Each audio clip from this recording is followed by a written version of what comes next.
ونشهد أن لا إله إلا الله وحده لا شريك له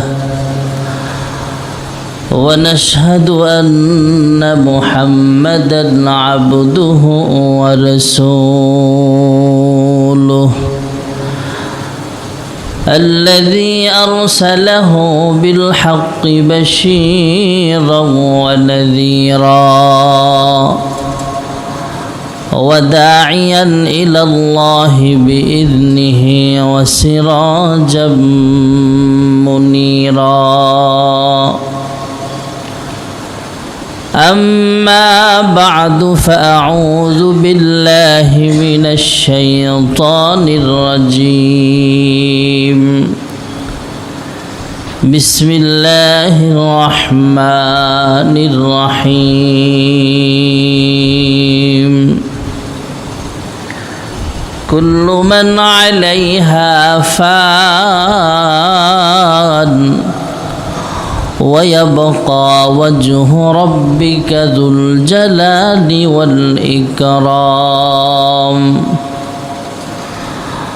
وقال النبي صلى الله عليه وسلم يشفع يوم القيامة ثلاثة الأنبياء ثم العلماء ثم الشهداء أو كما قال عليه الصلاة والسلام وقال تعالى في شان حبيبه ومحبوبه مخبرا وآمرا إن الله وملائكته يصلون على النبي يا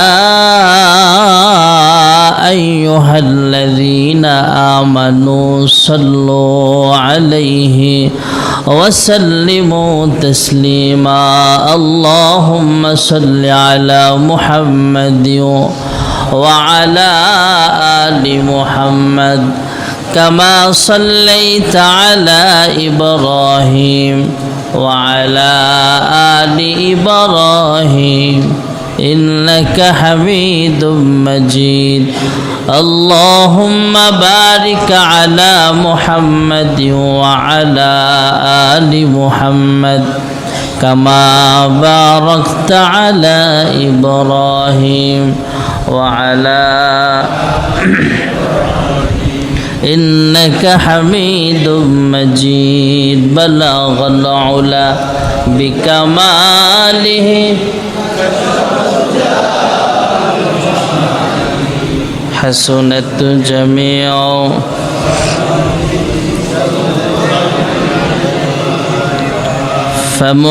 فمحمدنا هو سيدنا فالعز لنا لإجابته بلغ العلا بكماله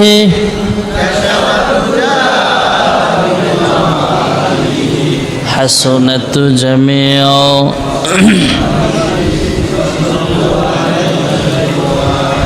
لا إله إلا الله لا إله إلا الله لا إله إلا الله لا إله إلا الله لا إله إلا الله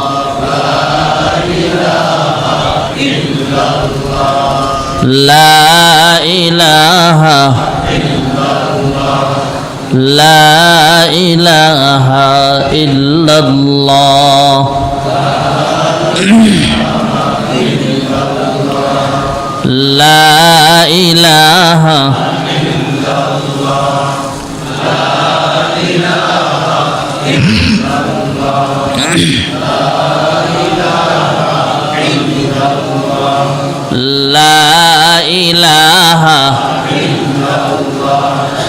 লা ইলাহা ইল্লাল্লাহ মুহাম্মাদুর রাসূলুল্লাহ সাল্লাল্লাহু আলাইহি ওয়াসাল্লাম। আলহামদুলিল্লাহ, আল্লাহ সুবহানাহু ওয়া তাআলার দরবারে অসংখ্য অগণিত শুকরিয়া যে মহান রব্বুল আলামিন জিলকদের চাঁদে জুমার দিনে আজকের জুমায় পুরা বিশ্বের বিভিন্ন জায়গা থেকে মুসলমানরা কেউ মক্কায় কেউ মদিনাতুল মুনাওয়ারায় আজকে জুমার নামাজ পড়বে। দোয়া কবুলের একটা মৌসুম তথা পুরা পৃথিবীতে একটা আনন্দ, যা আমার দেশ থেকে মুসলমানরা হজ্জে বাইতুল্লাহর সফরে গেছে, যাইতেছে, যাবে। এই একটা সময় আল্লাহ তাআলা আমাদেরকে আল্লাহর ঘরে আসার জন্য কবুল করেছেন। এই জন্য আমরা দিল থেকে শুকরিয়াতান বলছি আলহামদুলিল্লাহ।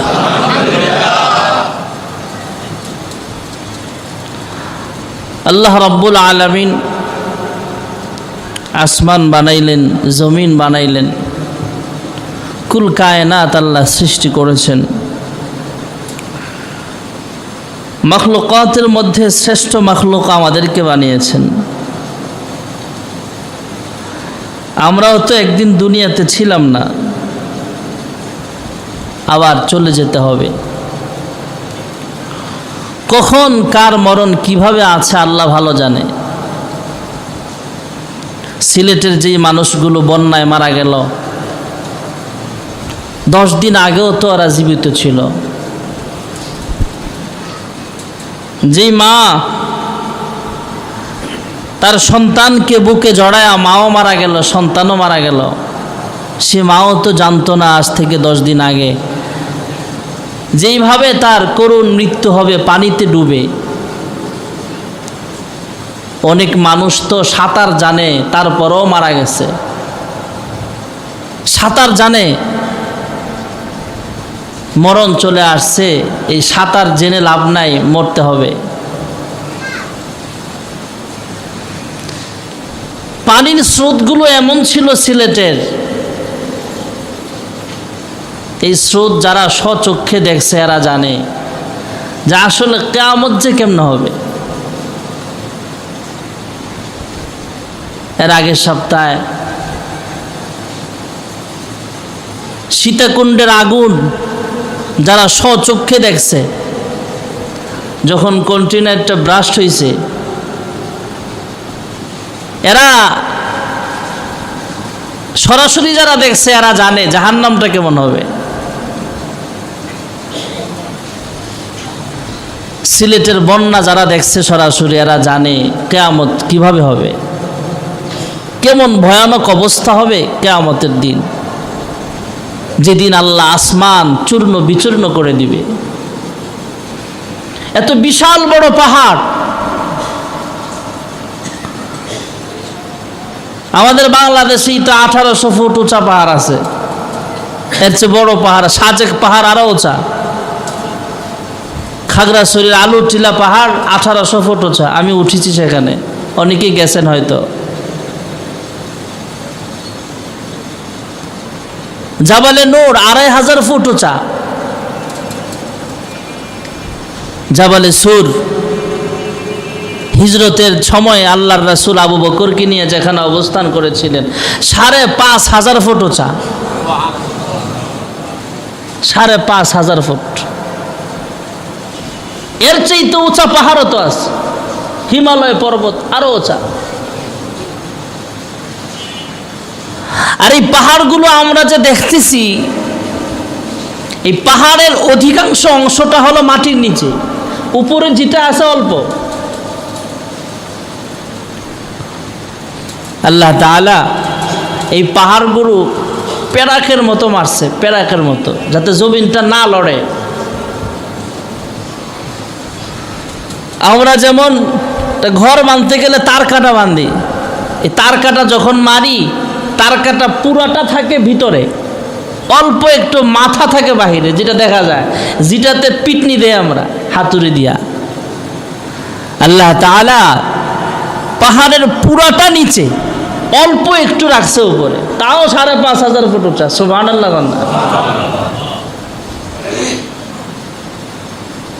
তাহলে যদি পাহাড় উপরে এতটুকু থাকে, ভিতরে কতটুকু আছে? এত বিশাল বিশাল পাহাড়। এমনও পাহাড় আছে যেই পাহাড়ে জিন্দেগিতে মানুষ এখনো যায় নাই, প্রযুক্তির যুগে এখনো যেতে পারে নাই, ভবিষ্যতে যেতে পারবে কিনা তাও সন্দেহ। এমনও বিশাল পাহাড় আছে যেই পাহাড়ে কোনোদিন মানুষ যায় নাই। এই বিশাল বিশাল পাহাড়গুলা বাতাসের সময়, তুফানের সময় তুলা যেমনভাবে উড়ে, শিমুল গাছের শিমুল তুলা যেভাবে বাতাসে উঠতেছে, এই বিশাল বড় বড় পাহাড়গুলো তুলার মতো উড়বে। তাহলে সেদিনের প্রলয়, সেদিনের বাতাসটা, তুফানটা কেমন হবে?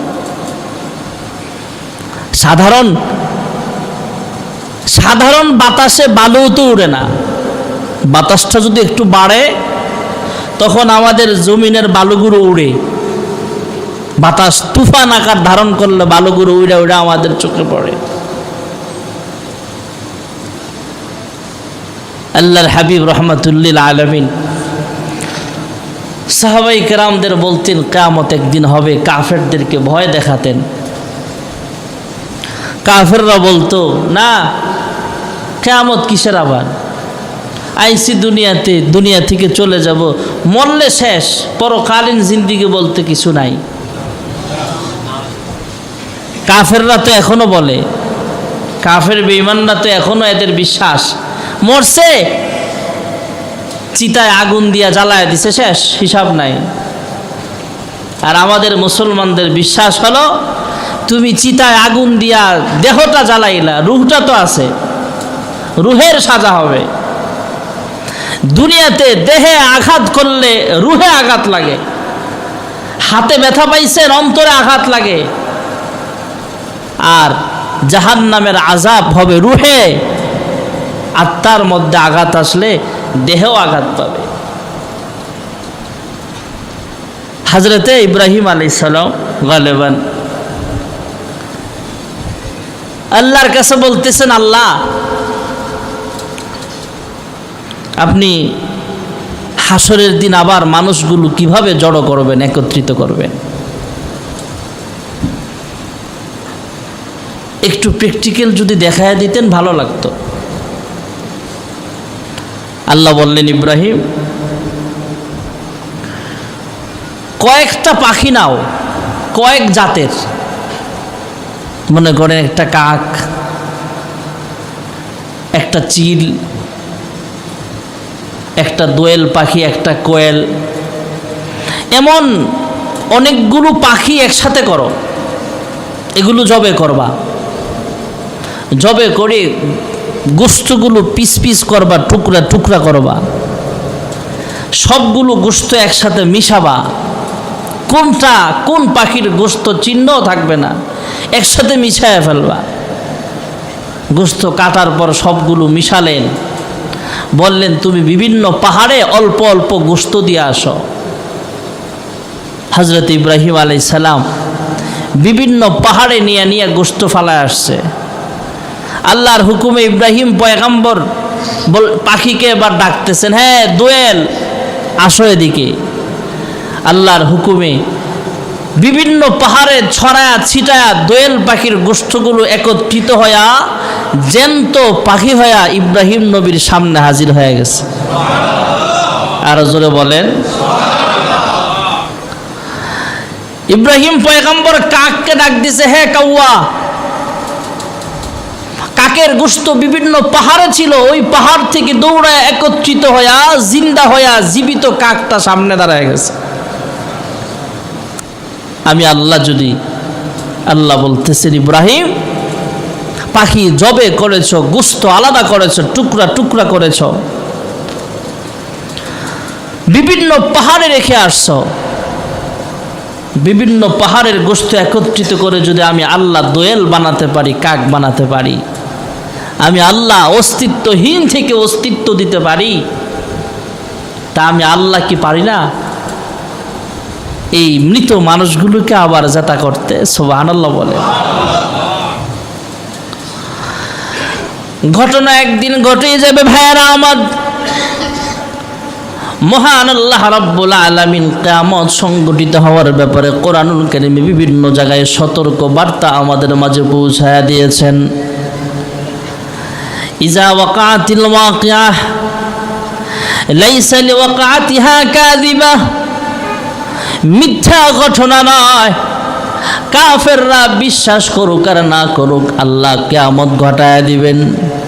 এই বিশাল আসমান একদিন আল্লাহ রাব্বুল আলামিন চূর্ণ বিচূর্ণ করিয়া দিবেন। বিশাল বড় বড় আকৃতির পাহাড়গুলো আল্লাহ তুলার মতো উড়াইয়া দিবেন। এই জমিনটাও আল্লাহ সব ধ্বংস করে দিবেন। যখন আল্লাহ রাব্বুল আলামিন জমিনের দিকে তাকায় দেখবে ইমানদারের সংখ্যা বড় কম। আল্লাহ বন্যাওয়ালা জমিনে একজন দুইজন আছে দেখা যায়, কিন্তু এদের ঈমান বড় দুর্বল। এই দুর্বল ঈমানদারদের উপরও আল্লাহ কিয়ামত ঘটাবে না।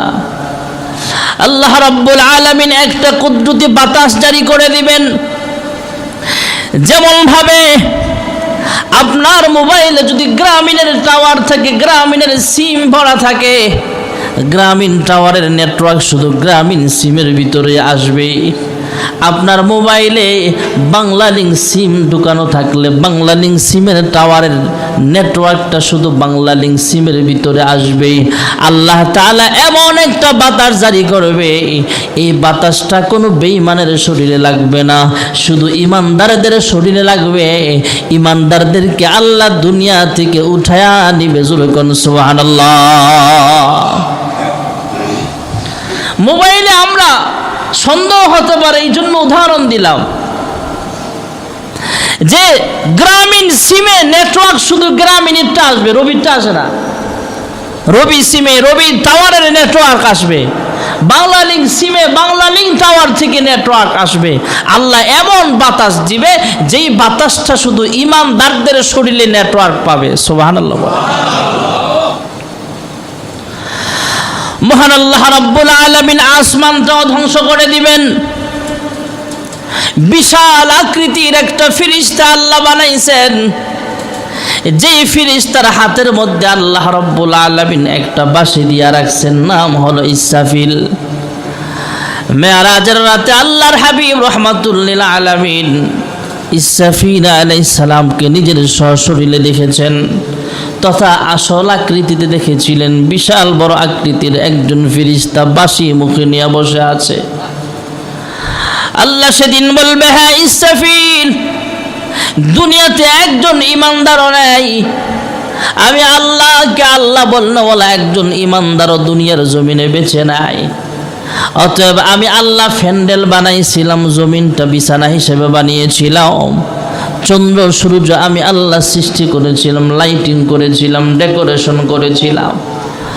আমি আল্লাহ যত কিছু করেছিলাম উদ্দেশ্য ছিল আমি আল্লাহকে আল্লাহ বলে ডাকবে। যেহেতু আমি আল্লাহকে আল্লাহ বলনা আর একজনও নাই, আমি আল্লাহ আসমান রাখবো না, জমিন রাখবো না, সব ধ্বংস করে দিব। ইজা ওয়াকাতিল ওয়াকিআহ,